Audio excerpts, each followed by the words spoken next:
지난 11월 6일 미국 제47대 대통령으로 도널드 트럼프가 당선되면서 한국의 초미의 관심사는 단연 방위비 분담금 증액 요구였습니다. 지난달 트럼프가 주한미군 주둔 비용에 대한 불만을 대놓고 표시했기 때문인데요. 하지만 이제는 상황이 조금 달라 보입니다.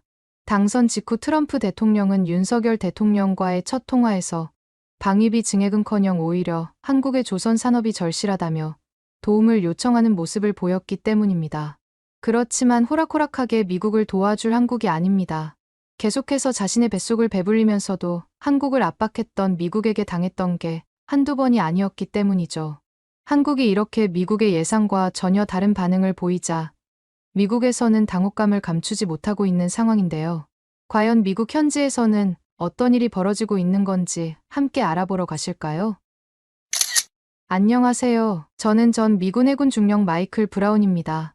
현재는 워싱턴 DC의 한 방산 컨설팅 회사에서 일하고 있어요.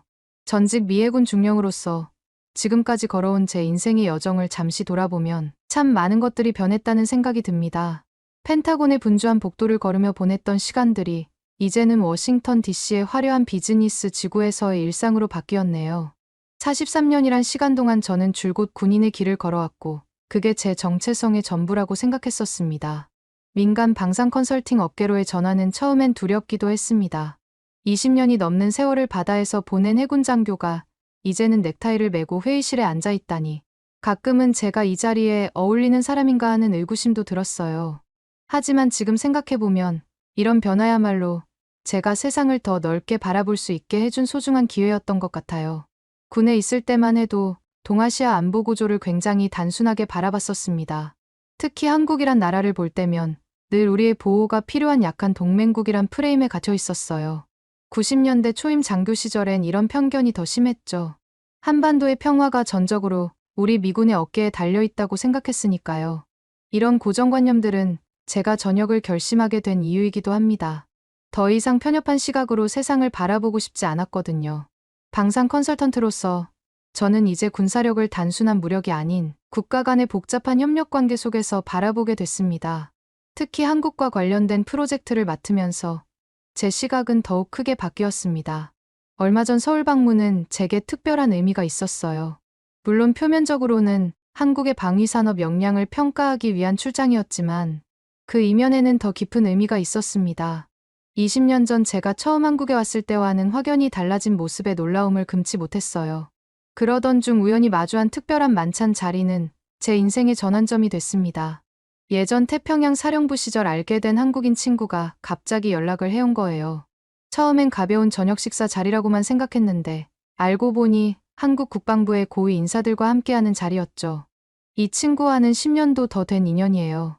처음엔 서로 업무적으로만 대하던 사이였는데 시간이 흐르면서 서로에 대한 이해가 깊어졌고 이제는 제가 가장 신뢰하는 동료가 됐습니다. 이런 인연이 있었기에 저는 그날 저녁 한국의 국방 정책을 결정하는 분들과 허심탄회한 대화를 나눌 수 있었습니다. 그들의 시각에서 바라본 한반도의 현실, 그리고 한국이 나아가고자 하는 방향에 대해 깊이 있게 이해할 수 있는 소중한 기회였습니다. 그날 저녁의 기억은 아직도 생생합니다.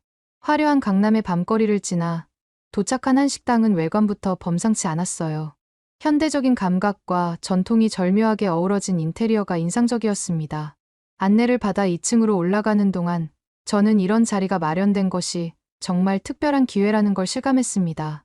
고급스러운 문을 열고 룸에 들어서는 순간 제 시선은 자연스럽게 테이블로 향했어요. 반들반들 윤이 나는 흑단 테이블 주위로 한국 국방정책의 핵심 인물들이 앉아 계셨거든요.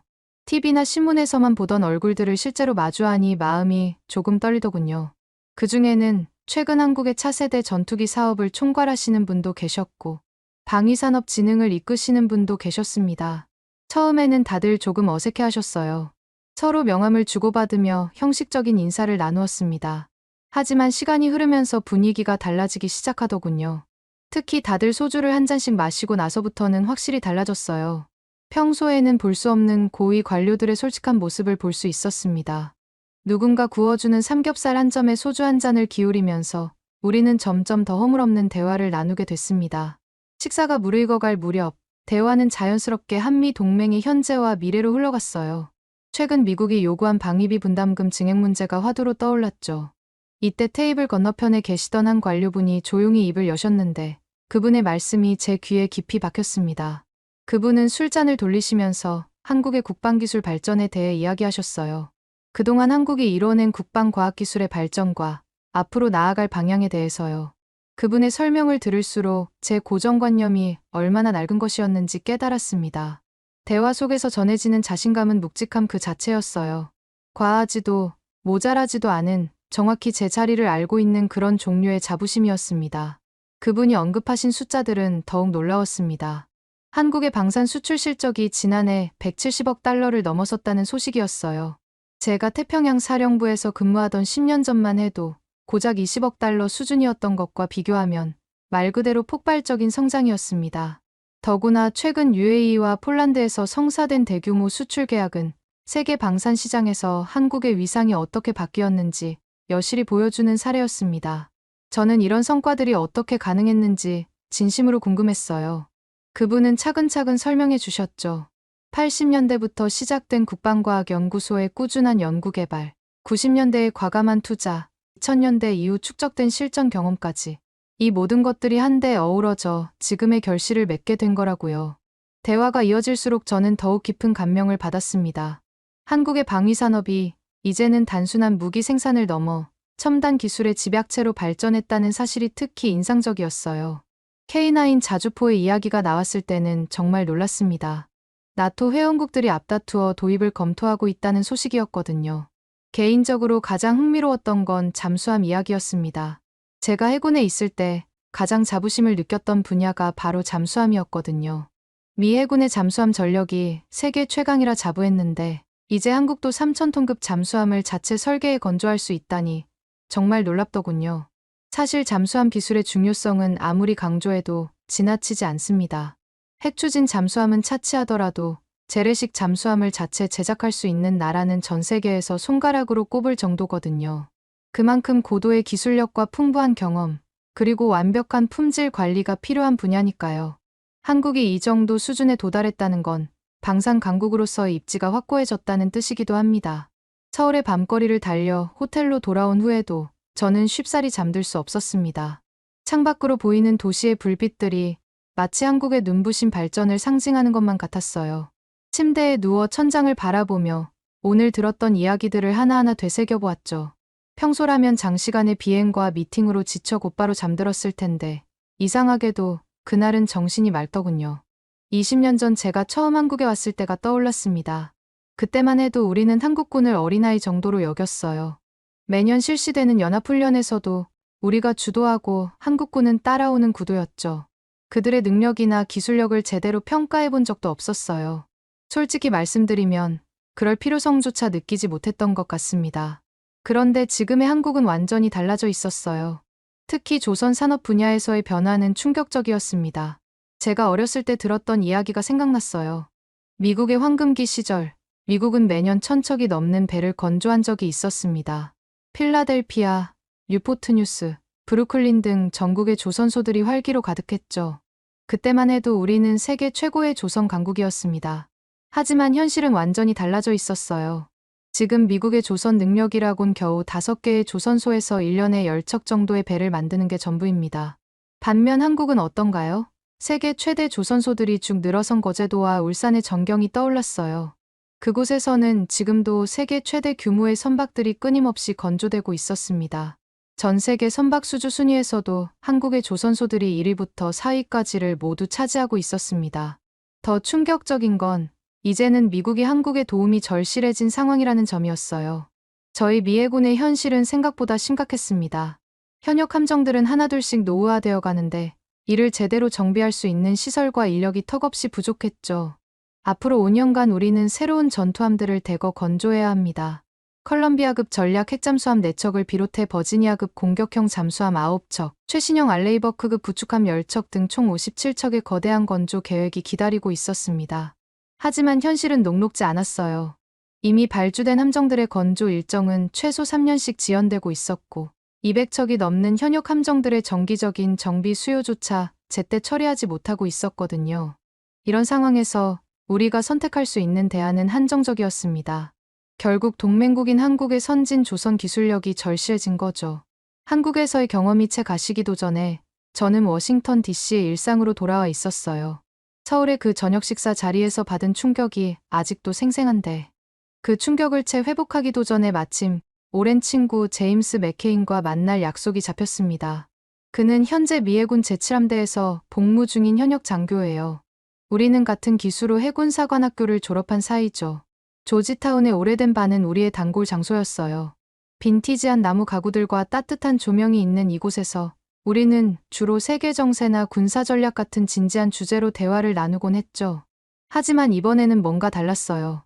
평소와 같은 자리, 같은 위스키를 마시고 있었지만 대화의 분위기가 조금 불편했습니다. 제임스는 여전히 20년 전의 시각에서 한 걸음도 나아가지 못한 것 같았어요. 그의 말 한마디 한마디에서 뿌리 깊은 편견이 느껴졌습니다. 한국이 아직도 미국의 보호가 절실한 나라이고 그러니 당연히 더 많은 방위비를 부담해야 한다는 논리였죠. 그의 목소리에서는 어떤 오만함마저 느껴졌어요. 특히 제임스가 트럼프 당선인의 최근 발언을 언급했을 때는 정말 놀랐습니다. 한국을 머니머신으로 부르며 방위비 분담금을 10배까지 올려야 한다는 주장에 그가 동의하는 걸 보고 할 말을 잃었어요. 심지어 그는 한국을 여전히 개발도상국 수준으로 평가하고 있었습니다. 마치 시간이 멈춘 것처럼요. 대화가 이어질수록 제임스의 무지가 더욱 분명해졌어요. 그는 한국의 최근 방산 수출 실적은 물론이고 기술력의 발전상에 대해서도 전혀 모르고 있었거든요. 제가 얼마 전 서울에서 보고 들은 이야기들을 전하려 했지만 그의 귀에는 들어가지 않는 듯했습니다. 마치 90년대에 멈춰버린 시계처럼 그의 한국에 대한 인식은 전혀 업데이트되지 않은 채였어요.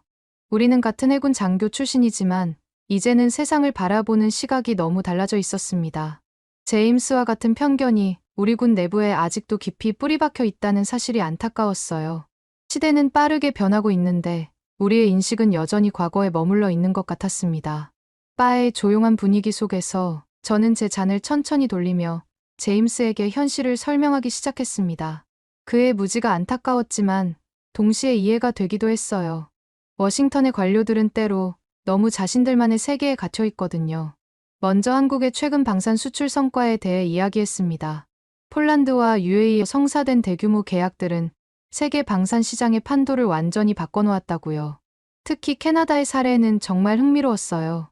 600억 달러 규모의 잠수함 12척 도입을 검토하고 있다는 소식이었습니다. 제임스의 눈이 휘둥그레졌어요.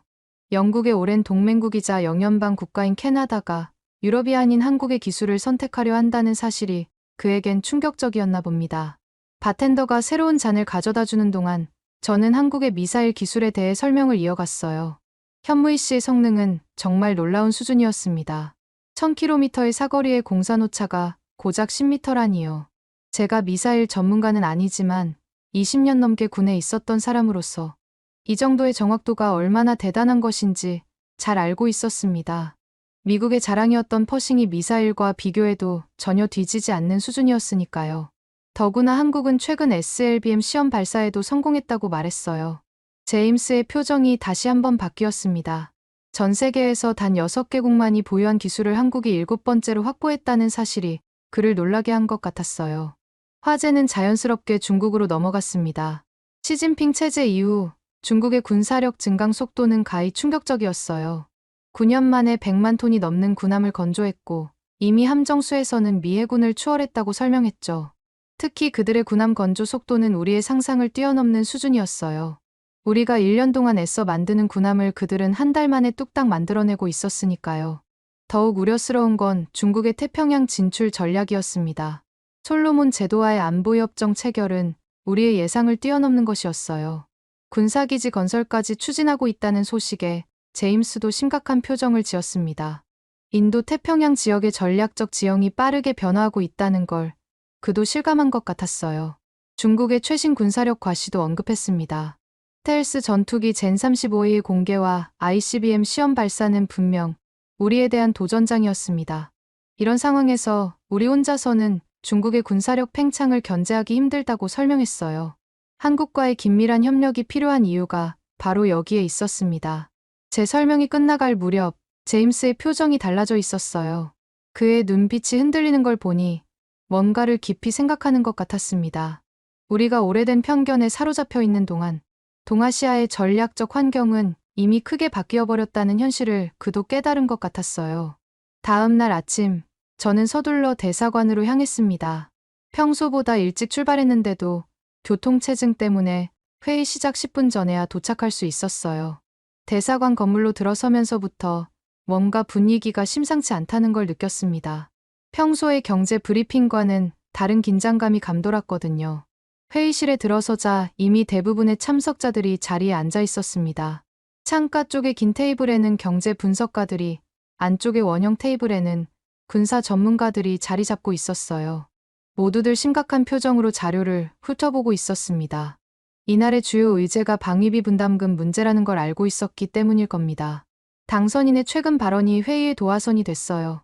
현재 수준의 9배, 연간 100억 달러까지 방위비를 올려야 한다는 주장은 회의실을 달궜습니다. 참석자들은 각자의 의견을 쏟아내기 시작했어요. 제 옆자리의 경제 분석가는 지난 30년간의 한국 내 반미 감정 추이를 보여주는 그래프를 꺼내들며 방위비 증액이 위험한 결정이 될 수 있다고 경고했습니다. 반대편에 앉은 중년의 전문가는 북한의 최근 미사일 발사 기록을 언급하며 한국이 여전히 미국의 보호가 필요하다고 주장했어요. 그의 목소리에는 어떤 우월감 같은 것이 묻어 있었습니다. 회의장의 분위기가 점점 달아오르고 있었습니다. 특히 논쟁이 절정에 달한 건 한 분석가의 도발적인 발언 때문이었어요. 한국은 우리의 안보 우산 없이는 살아남을 수 없다는 말이 나오자 회의실이 술렁이기 시작했습니다. 창가에서 들어오는 햇살마저도 갑자기 따갑게 느껴지더군요. 더 충격적인 발언도 이어졌습니다. 회의실 뒤편에서 한 참석자가 우리 덕분에 한국이 여기까지 온 거니까 이제는 그 대가를 치러야 한다고 말했어요. 마치 지난 70년의 한미동맹이 자선 사업이라도 되는 양 말이죠. 이건 완전히 잘못된 시각이라고 생각합니다. 한미동맹은 늘 호혜적인 관계였고 양국 모두에게 이익이 되는 파트너십이었으니까요. 특히 군사 전문가들의 발언을 들으며 깊은 한숨이 나왔습니다. 그들은 마치 시간이 멈춘 것처럼 70년대, 80년대의 한국을 기준으로 이야기하고 있었어요. 노트북 화면에 떠있는 오래된 통계 자료들을 보며 더는 참을 수가 없었습니다. 결국 저는 자리에서 천천히 일어났어요. 이제는 누군가 한국의 현재 모습을 제대로 설명해야 할 때라고 생각했거든요.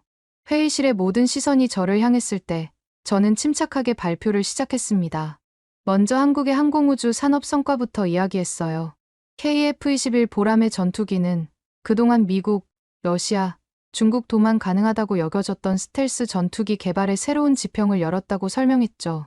화면에 투영된 보라매의 모습을 보며 일부 참석자들의 표정이 묘하게 변하는 걸 볼 수 있었어요. 특히 이 전투기가 F-35의 대체제로 거론된다는 점을 언급했을 때는 회의실 뒤쪽에서 술렁임이 일었습니다. 미사일 기술 분야로 화제를 옮겼어요. LIGX-1이 개발한 비공 미사일의 우수성을 설명하면서 제가 직접 목격했던 시험 발사 장면을 생생하게 전달했습니다. 특히 이 미사일이 세계에서 유일한 유도로켓 중 하나라는 점, 그리고 까다롭기로 유명한 미 국방부의 해외 비교 시험까지 통과했다는 사실을 강조했어요. 이 대목에서 군사 전문가들의 표정이 긴장된 듯했습니다. 잠수함 기술에 대한 이야기를 할 때는 제 군생활 경험을 바탕으로 설명했어요. 도산한 창호급 잠수함의 성능이 얼마나 뛰어난지, 세계 최고 수준의 기술력을 어떻게 인정받게 됐는지 상세히 풀어냈습니다. 핵추진 잠수함 개발 가능성까지 언급하자 회의실이 술렁이기 시작했어요. 세종대왕급 구축함 이야기를 시작하자 분위기가 더욱 달라졌습니다. CNN이 세계 최고의 함정이라고 극찬했다는 사실을 언급하며 이 배가 완전히 한국의 기술력으로 만들어졌다는 점을 강조했어요. 이지스 전투체계의 성능과 탄도미사일 방어 능력을 설명할 때는 제 목소리에 자연스레 힘이 들어갔습니다. 특히 레이더 시스템과 통합 전투체계의 우수성을 설명할 때는 구체적인 데이터를 제시했어요. 미 해군의 최신의 구축함과 비교 분석한 자료를 보여주면서 회의실의 공기가 점점 무거워지는 걸 느낄 수 있었습니다. 몇몇 참석자들은 노트북을 닫고 진지하게 경청하기 시작했어요. 이어서 2019년 동해에서의 경험담을 나누기 시작하자 회의실은 말 그대로 물을 끼얹은 듯이 조용해졌습니다. 우리 항모전단과 한국 해군의 연합훈련 중 발생한 예기치 못한 태풍 상황, 그리고 통신 시스템이 완전히 마비된 극한의 상황에서도 완벽한 대처를 보여준 한국 해군의 모습을 상세히 전했어요. 제가 현장에서 직접 목격한 그들의 전문성과 침착성은 정말 감동적이었거든요. 한국 해군의 지휘 통제 시스템에 대한 설명도 이어갔습니다. 험악한 기상 조건 속에서도 각 함정들이 보여준 완벽한 팀워크와 임무 수행 능력은 그 어떤 해군도 부럽지 않은 수준이었습니다. 끝으로 한국의 방산 수출 전략의 특징을 강조했어요. 단순한 무기 판매를 넘어서 기술 이전과 현지 생산까지 제공하는 통합적인 접근 방식이 어떻게 글로벌 방산 시장의 판도를 바꾸고 있는지 설명했습니다. 3시간에 걸친 긴 회의가 마무리될 무렵 회의실의 분위기는 처음과는 완전히 달라져 있었습니다. 아침의 날카로운 긴장감은 사라지고 깊이 있는 이해와 공감의 기운이 감돌았어요. 특히 경제 분석가들의 표정이 인상적이었습니다. 그들은 열심히 메모를 하면서 새로운 관점에서 한미동맹을 바라보기 시작한 것 같았어요. 한국을 더 이상 지원이 필요한 약한 동맹국이 아닌 함께 미래를 만들어갈 든든한 파트너로 인식하기 시작한 거죠. 회의가 끝나고 다들 자리를 떴지만 저는 혼자 사무실에 남았습니다. 창밖으로 보이는 포토맥 강변의 풍경을 바라보며 제 과거를 돌아보게 됐어요. 해군사관학교를 졸업하고 첫 임관했을 때부터 태평양 사령부에서 근무하던 시절, 그리고 최근까지도 제가 얼마나 좁은 시각으로 세상을 보고 있었는지 깊이 반성하게 됐습니다. 책상 위에는 회의 때 사용했던 자료들이 아직 널브러져 있었어요. 한국의 방산 수출 통계, 기술 개발 현황, 그리고 최근의 국방 정책 자료들까지 이 모든 자료들을 정리하다 보니 제 머릿속에서는 관련 내용들이 자연스럽게 들어오기 시작했고, 며칠 뒤 국방부에 제출한 한미동맹의 새로운 패러다임, 보호자에서 파트너로라는 제목의 보고서는 그렇게 탄생했어요. 문득 서울에서의 그 저녁 식사 자리가 떠올랐습니다. 은은한 조명 아래에서 들었던 그 고위 관료의 말씀. 우리는 이제 자주국방의 길을 걸을 준비가 되어 있다. 당시에는 그저 의례적인 외교 수사로 들렸던 그 말이 이제는 완전히 새로운 의미로 다가왔어요. 그건 단순한 자신감의 표현이 아니었습니다. 수십 년간의 노력과 투자, 그리고 끊임없는 기술 혁신을 통해 이미 현실이 된 사실에 담담한 선언이었던 거예요. 창가에 비친 석양을 바라보며 저는 이제 한미동맹이 진정한 의미의 동등한 파트너십으로 발전해 나갈 것이라는 확신이 들었습니다. 한국이 걸어온 길을 되돌아보니 그들의 성장은 결코 우연이 아니더군요. 그것은 치밀한 계획과 꾸준한 노력, 그리고 흔들리지 않는 의지가 만들어낸 필연적인 결과였습니다. 이제는 우리도 이런 변화를 진지하게 받아들이고 새로운 시각으로 한미동맹을 바라봐야 할 때라고 생각합니다. 오늘의 사연은 어떠셨나요? 오늘의 사연이 마음에 드셨다면 좋아요만 한번 눌러주세요. 1초밖에 안 걸리지만 좋아요를 한번 눌러주시면 더 좋은 사연을 소개해드리는데 큰 힘이 된답니다. 긴 영상 시청해주셔서 감사합니다. 오늘도 행복한 하루 보내세요.